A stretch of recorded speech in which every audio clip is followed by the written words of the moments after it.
So I've really been looking forward to this session. Welcome, everybody. What we're going to be dealing with today is advanced navigation with your Mac using Mission Control. Now, one of the reasons I'm so excited about this is a feature that crept in over the years.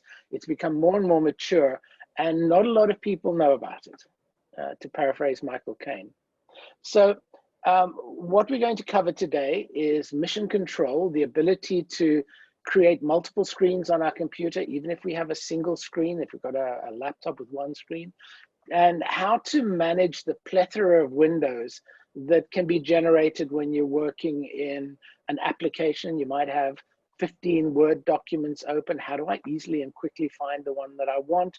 Can I set up individual workspaces for one app and another workspace for another app and easily get backwards and forwards between the two, instead of having to move windows out the side and hide things, which is usually the way most people navigate on their machine. So let's get going. I'm going to share my screen, and you'll see immediately I have a messy screen, and that's 100% intentional. So let's start off firstly by clearing my screen. Now, I don't know whether you know this keyboard command or not, but I'm sure you all know that you can switch between apps by hitting Command Tab. And as you can see, if I hold the Command key, list of applications that are running pops up. And then as I tap the Tab key, it switches from application to application. Now, what a lot of people don't know is that if I keep my thumb on the Command key and then move from the Tab key to the H key, it hides that application. So if I go to Pages, for example, and you can see a Pages document in front of me, if I tap H, it hides all the Pages document. Right? So that's quite a nice way of doing this manually via your keyboard. But there's also, you remember the Option key? The Option key is always our friend, because if I go Command Option H, you can see how I've got the Finder selected there. If I Command Option H, it hides everything but the Finder. So I'm going to tap on that, and it's hid everything but my Finder windows. Okay. I'm going to minimize these guys for the moment, but because I really need to have a messy screen for this to work properly. Let me get my notes. So let's have a quick look first at Mission Control. The way we access Mission Control is from our System Preferences. So if we go to System Preferences and click on Mission Control over here, this is where we basically manage Mission Control. Now, I'm going to come back to these shortly, but over here you can see there's a series of keyboard or mouse shortcuts that we can use to access Mission Control. And it's far better demonstrated than talked about. So I'm just going to open up all those Pages documents that I had hidden. Now, if we switch to our System Preferences, you can see to evoke Mission Control, we hold the Control key and the up arrow. So if I hold Control up, it opens up Mission Control. It minimizes all the windows that are on the screen, or at least makes them small enough to be able to fit in. And it also gives us the spaces bar up at the top where you see Desktop 1. Okay, so let's make the screen a lot messier. Let me unhide some of these things. Let's go to Preview. Let's go to Numbers. Let's go to Safari. Let's go to QuickTime Player. Let's go to Movies. Now, I've got a lot of windows open. I've got a lot of applications open. If I control key down and press the up arrow, it minimizes all of those windows, and it gives me my spaces bar up at the top. So now I can see all my windows that are open, and if I wanted to go perhaps to this Zoom Safari window, I can click on it, it brings it to the front. So instead of having to switch to the application and then try find the window that I wanted to, I can literally Control up arrow, find my window that I want to. There's a better way of doing this. I'm going to show you guys later. But if I want to see this retirement savings document, bang, that brings that one straight to the front. So this is a very quick way of accessing all the windows that are open on your screen. Let's get back to mission control. I'm going to skip application windows because this really deserves a segment on its own, which I'm going to come to at the end, and show desktop, which is function key 11. If I hold FN11, it basically takes all the windows that are in front of you and moves them off to the side. You can just barely see them along the edge over there, and you can see some of them tucked off to the side over there. And now if I do just hit enter or click somewhere on the screen, it brings them all back to the screen so that I can now start working with them. So in a nutshell, those are our main controls: control up, control down, I'll come to that one, and function key 11. But really one of the big keys to mission control is the ability to create what are called spaces. And spaces are the ability to create virtual screens. So what I can do is, even though I might only have one screen on my computer, I can make my computer think it has up to 16 screens. And I can allocate applications to each screen and then navigate between them one after the other. And once again, the quickest way to do this is to demonstrate it. So I'm going to do control up arrow to get into my mission control. And if I move my cursor up to the top, this gives me a thumbnail of my desktop. You can see I've got one desktop. And on my left-hand side, there's a little plus button. For you guys, it appears on my left-hand side because I prefer to have my dock on the right-hand side and it would obscure it. But if you traditionally have your dock down at the bottom over here, if you evoke the spaces bar, you'll get your plus button over here. What this will let me do is it'll let me create additional spaces.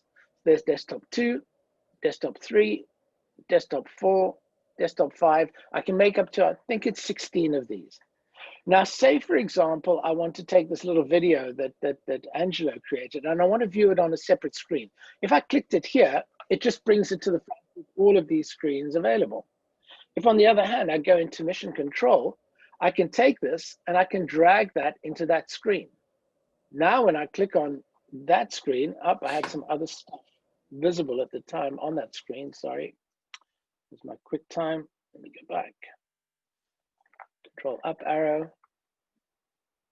My desktop 2. Oh, it's hidden itself from you. Let me take another document. I'll take this numbers formulae document. I'm going to move that into desktop 3. If I click on desktop 3,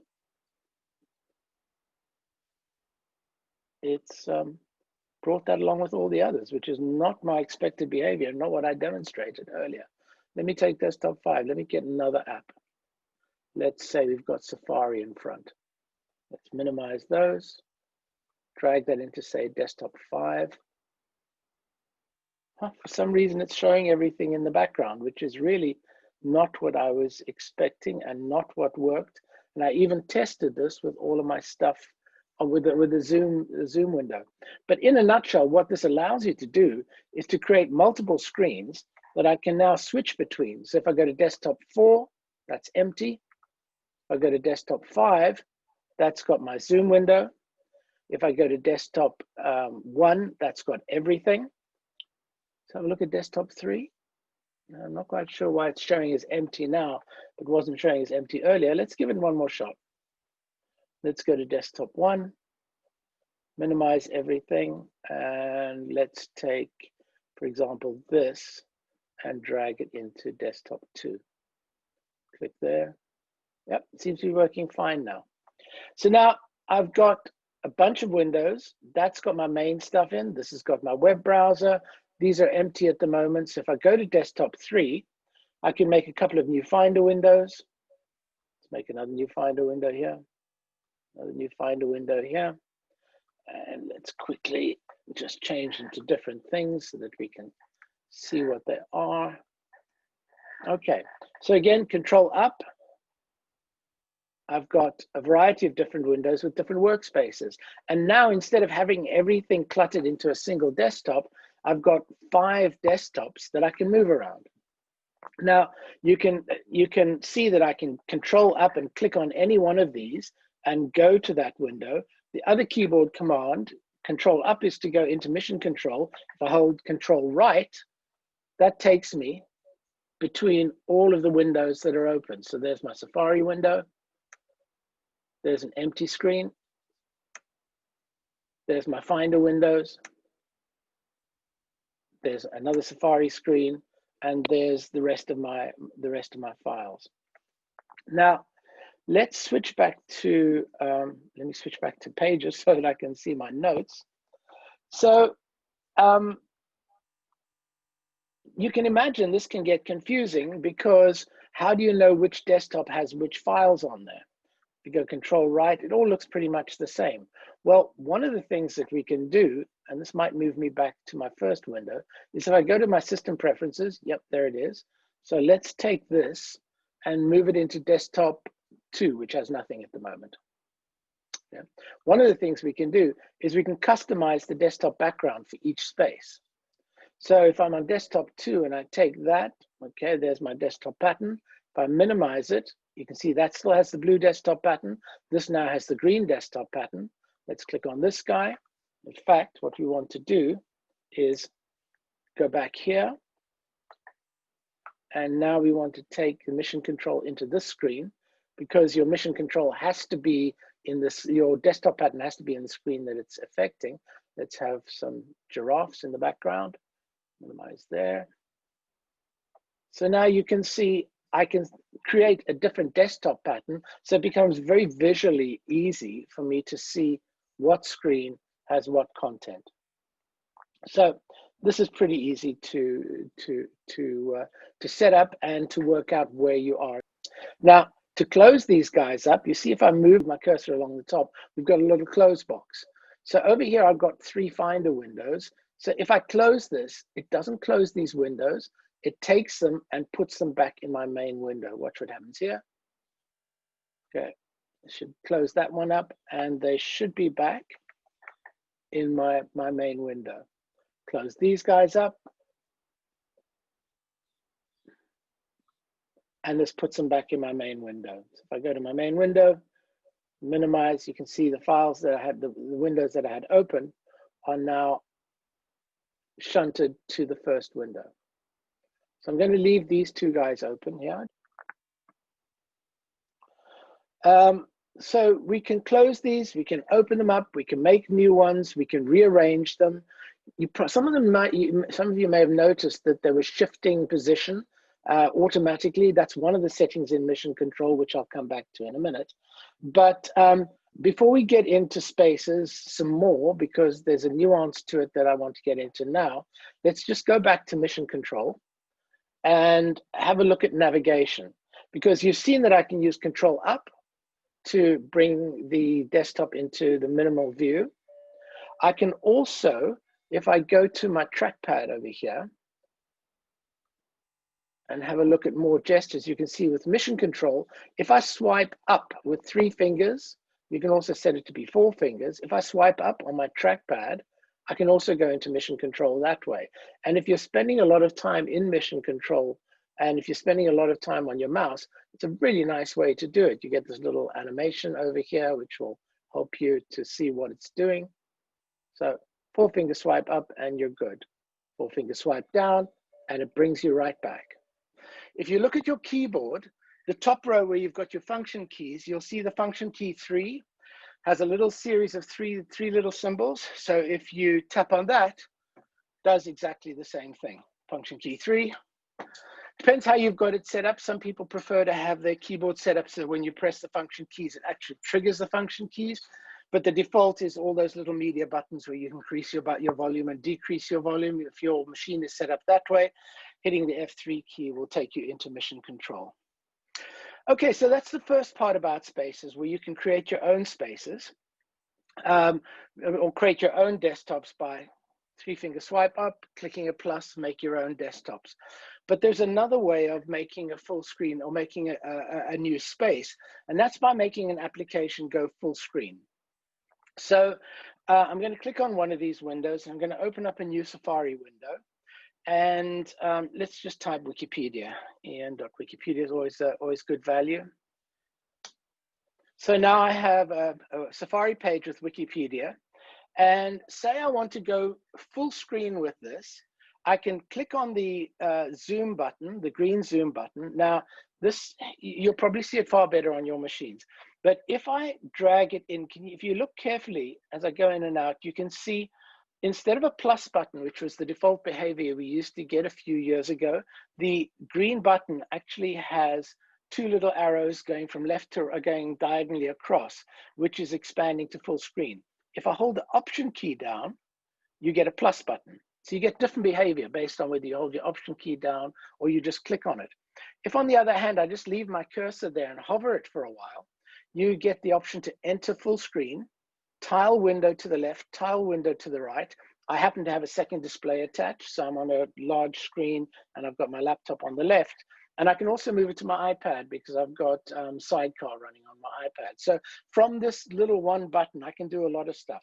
If I hold the Option key down, I can click zoom. And this is old style default behavior that we used to have for the Mac.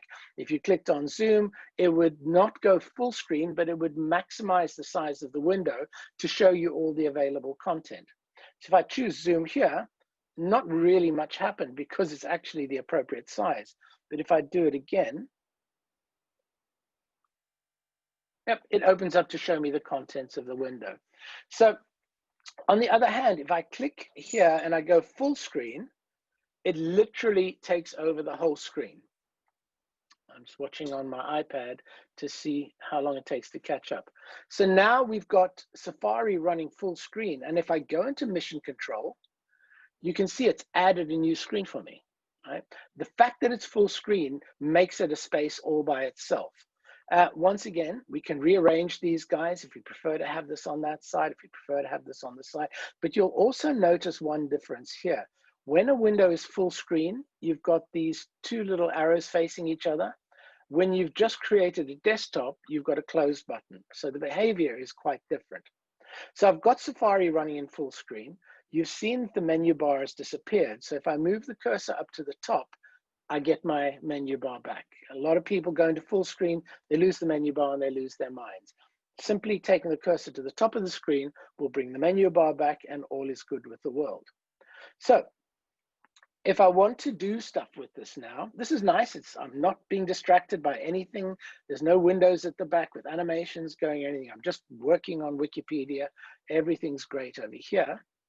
But let's say, for example, I want to do some research and I want a word processing document next to it. Well, we go into Mission Control, and I'm going to take this Calendar Masterclass window, and I'm going to drag it, and I'm going to drag it up here. And you can see that we get a little plus button, and this allows me to create a space with what's called split view. If I click on here, you can see I now have my two documents side by side, very similar to iPad OS split view. So now I can do my research over here, I can type over here, and once again, if I take my cursor to the top of the screen, I've got Pages menu. If I click over here, I've got my Safari menu. So this makes it quite easy for us to set up particular spaces that allow us to focus on particular areas of work without having to manipulate or hide other smaller windows and so on. So great for research. I'm going to go back to Mission Control over here. And let's say, for example, I wanted to copy stuff from two drives, and I really just wanted to copy stuff between the drives, and I didn't want to be distracted by anything else. So I can take my Finder window, I can make that full screen as well. So if I switch back to my desktop, let's just go back to desktop 1. Here's another Finder window. Let's go into Spaces view. I can take this Finder window and drag it up to the Finder.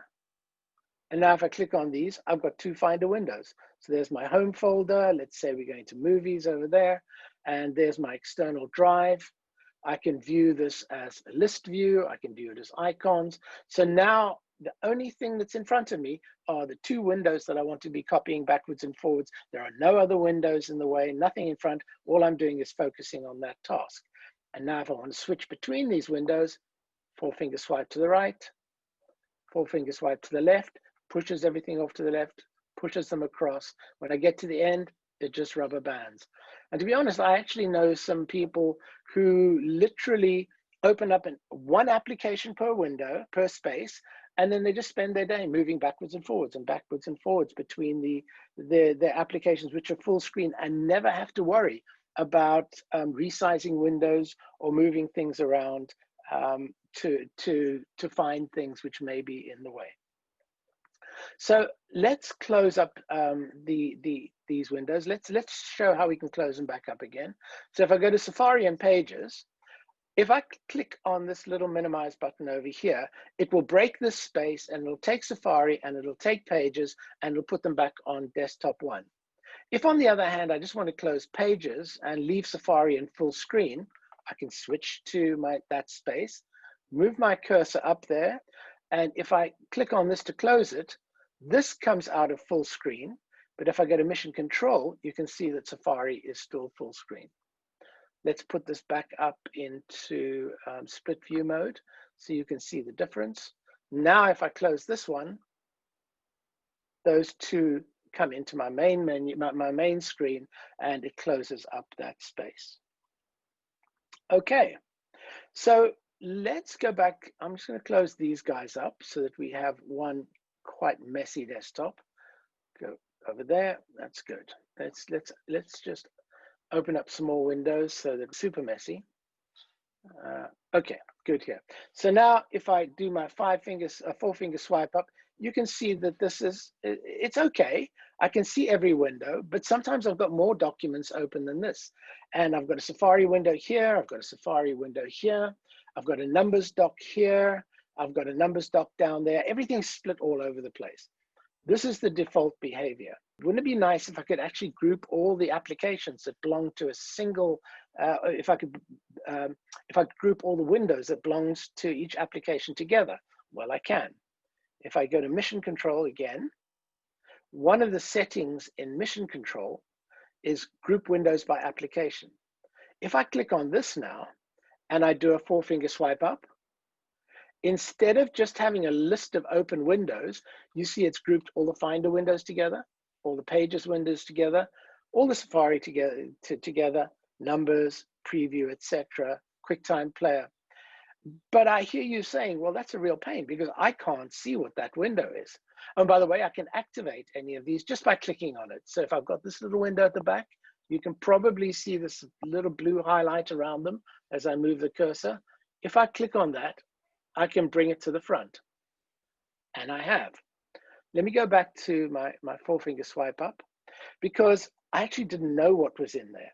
But when all of these windows are minimized, if I use the scroll arrow, 2-finger scroll up on the trackpad or your scroll wheel on your mouse, and you raise it up, it actually opens them up so we can see the detail of the documents behind it. If we go to the Finder over here where that one is particularly hidden, 2-finger scroll up, I can see that one is my home folder, click on it, and that brings it to the front. So that's one setting that I would really, really strongly urge you to look at and reset. Okay, so I said there was another part which I really loved, which I would come back to, and it's called Application Windows over here, but on your trackpad, it's called App Expose. Expose was the original name of Mission Control, where it exposed all your windows and minimized them to the appropriate size. App Expose works like what we've just seen before, but instead of minimizing everything, it only minimizes the windows of the application that you're in. So if you're working and you've got a bunch of numbers documents, so let's switch to numbers, and I've got, let's see, I've got 6 windows open, okay? If instead of swiping up, which we've done before to minimize those, I swipe 4 fingers down, I haven't turned it on. I switched it off. I'm so used to the default. Let's use the keyboard command, Control down. It minimizes only your numbers documents over here. Go back up and you're back there. Now, this is also one of those settings which is turned off by default. And I'm so used to having it on that I'd forgotten I switched it off for the demo. But if I go to trackpad and go to more gestures, you see you've got App Expose. Click on that. And now when I'm in numbers, 4-finger swipe down, all the windows that I want to open. Switch to the Finder, 4-finger swipe down, just those 3 windows, those three windows in the Finder. Let's go to Pages, swipe down, just those 2 documents. But also down at the bottom are all of the recent documents that I've opened as well. So if I wanted to access this document, oh, there it is. That one, there it is, 4-finger swipe. Now, there's one more nuance to this that I absolutely love. We're all familiar with Command Tab. If you weren't, you saw me do it in the beginning. And Command Tab allows me to switch between all the open applications, but it doesn't hide anything, as I showed you before. It just switches you to those applications. If we're in App Expose and we hit the Tab key, it cycles us through all the open applications and it minimizes all of the windows that belong to those applications.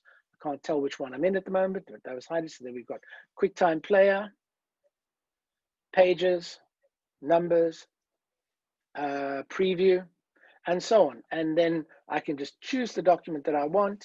Let's take this one, and there we are. Brings everything to the front. So App Expose, absolutely fabulous. And when you combine it with the Tab key, you should never, ever have to move a window out the way to get the window that you wanted to in the background. Absolutely fantastic tool. Okay, coming to the end, let's go back to mission control. We've got hot corners. Now, this is a customizable area of the screen where you can target areas of the screen to do certain things. So if I click over here and I say, I want mission control to activate when I move my cursor into the top right, all I have to do is select that, move the cursor into the top right, and I go into mission control. Now, that's pretty nice. The only thing is, it always turns on when I don't want it. So if I was to have, let's say, for example, Launchpad in the top left corner, I would go up to the menu bar and accidentally trigger Launchpad. And I just hated it because I just thought, why would you punish me for being exuberant and wanting to work really quickly and shooting and hitting that corner of the window? Well, what I didn't know was if you hold down the modifier keys, you can only trigger those when the particular modifier key that you had held down is pressed. So if I say Command Mission Control, now if I move that's in the top right, let's say Launchpad, there's Command Launchpad in the top right. Now if I move my cursor up into the right, nothing happens. But if I hold the Control key down, Launchpad comes up. So again, if you want to customize this so that you've got various hotspots on your screen that do certain actions, and these are the actions that would do, like lock your screen. Maybe you want to walk away from your screen and not have to find the lock button, but you want to just have your screen lock. Command lock, drag down to the bottom corner. It'll lock your screen and it'll prompt you for your password when you get back to your screen. So just to finish up, we've seen that group windows by application. This is the default view. If you create your spaces over here, if you have multiple desktops and you create a couple of desktops, if you're working in something that's in this window, if you work on it for more than a minute or so, when you come back to it, this space has been shunted to this space over here. So it works very much like iOS. So that if you're going control right arrow, control left arrow, you always have the two most recently accessed applications next to each other rather than having to scroll through a whole bunch of windows. If it's behaving like that and you don't like it, switch it off. I'm going to just skip that one and go to displays have separate spaces. This is only relevant if you have two screens or if you're a presenter and you're presenting to a projector and you're using your screens as separate displays rather than as mirrored displays. By default, each display has a separate space. So if I go into a different space over here, the space on my other screen stays exactly the same. You can set it so that they behave as one space. So that if I move everything in this screen over here, it actually moves everything on my other screen. Now, one of the reasons why you may want to do that is if you're a presenter and you're doing, for example, a training session, when you turn on the displays with separate spaces, one of the things it does is it takes away the menu bar from the secondary screen.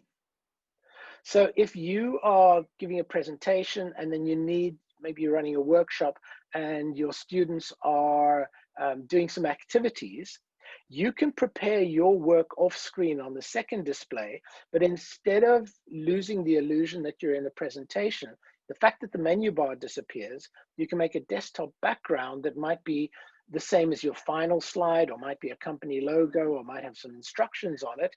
And to all intents and purposes, the presentation is still running, but you're doing your prep work off to the side. And then when you're ready, you just bring it onto the main screen to continue. So that's one of the uses. The only downside about this is this one, if you're choosing displays have separate spaces, you have to log out and log back in order for it to take effect. So that's it, folks. At this point, I'm going to stop my screen sharing and turn it over to you guys to see if you have any questions for me. Something that I actually do, and I find it very useful, is I allocate a space to a particular application. Yes. So I said, and you didn't mention that because I find that very useful. I've got calendar as one space, and I've got email as another. So if I click on calendar, it just goes to that space, and I've only got calendar. Or if I click 100%, it's actually in my notes, but my little jaunt outside cut into the time. But if you like, it's a bit of a hidden feature. So if you guys would like, if you bear with me, I'll just show you how to trigger that, because it's, as you say, Michael, it's a very, very, very useful function. Okay, we've got desktop 2 and desktop 3. If I was to open an app that's not running at the moment, let me I'll tell you what, I'll quit music and I will launch it again. That's my music. Yep, it's quit. So let's go to that end space and open up music. Okay, so now music is in desktop 4. If I swipe up, you'll see it's in desktop 4. If I go to my dock and I control click on music and I click on my options, you'll see assign to.